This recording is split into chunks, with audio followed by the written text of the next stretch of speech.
Right then, another week, another book.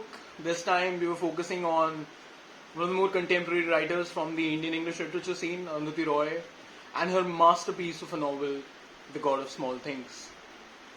This novel, as the title suggests, is about how important are the smaller things in life and what kind of an impact do the bigger things in life have on the smaller things in life, essentially. There are things that people fail to acknowledge. There are things that pretty much everyone notices right away, the bigger things, so to speak. And the smaller things hide somewhere, lurk somewhere in between our lives. The scurry of our lives, very famously said.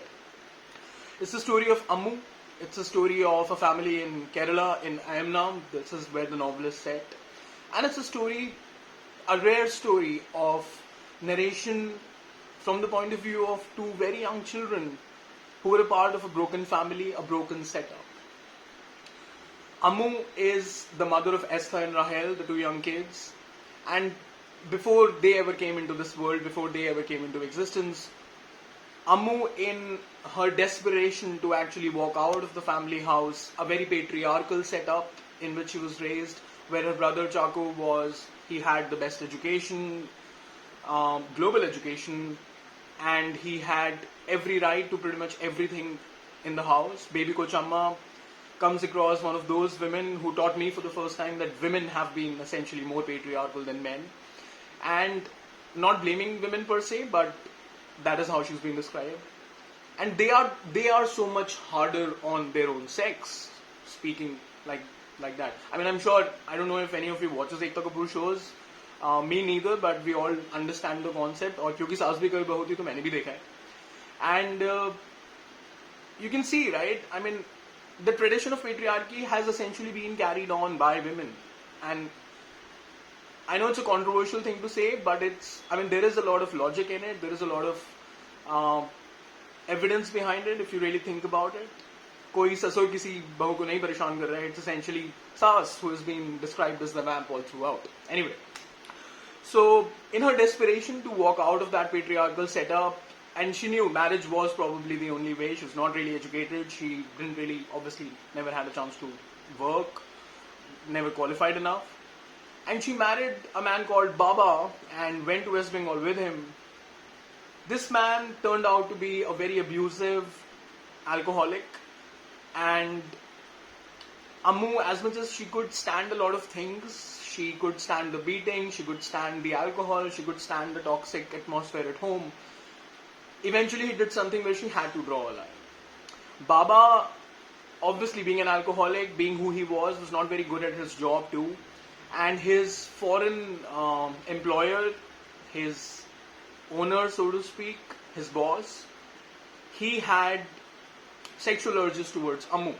And he approached Baba and he said, let me sleep with your wife and your job is taken care of. And the man had the audacity and the gall to actually go to his wife with the proposition, which she obviously refused and got a big beating in return. That is when she decides to go back to her own house from where she had run away practically a few years ago. By now, she also has two kids, Esther and Rahel, zygote twins. They accompany their mother back to Emna. And in spite of all the effort, all the pain, all the beatings, and all the compromises that she made in her marriage, eventually she was back where she started. Again, in her home, in a very patriarchal setup.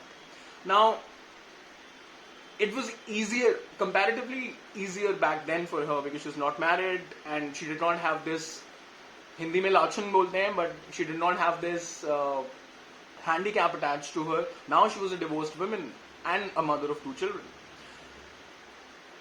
These two children, we see the references and the importance of the smaller things in life again. Children are innocent. They do not understand the world and its hardships the way Ammu does because she's gone through those experiences, she's mature enough. Children don't. They need what they need, they want what they want. They don't understand why they are being differentiated with or why someone is indifferent towards them just because, their mother is not what baby Kochamma, Ammu's mother, thought she would be. Children don't deserve those things. Another person who is essentially the god of small things in this book is Velutha. And when I talk about bigger things, I'm talking about things like politics, things, political affiliations, things like sex, love, marriage, caste system. And everybody, especially all the elders, they seem to be so worried about these bigger things. Arundhati Roy wants the reader to focus on the smaller things in life. Smaller things which hide behind the curtains, sins, etc., etc. Things that are not talked about enough.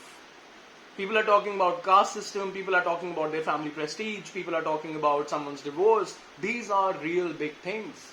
What about the smaller things? And Velutha, the god of small things, essentially gets through life unnoticed. He has access to the bigger things too, but he never really worries about them.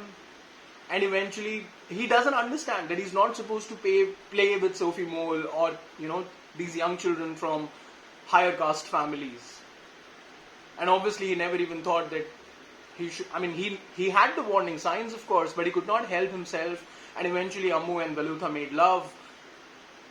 And that is where everything culminates in the novel. Baby Kochamma was obviously disappointed in Ammu, so was Chako, her brother. And the death of Sophie Mole, Chako's daughter, from a divorced marriage now, she had come visiting Emna, and we know how she died. The boat turns and she drowns. It was nobody's mistake. It was just one of those things, right?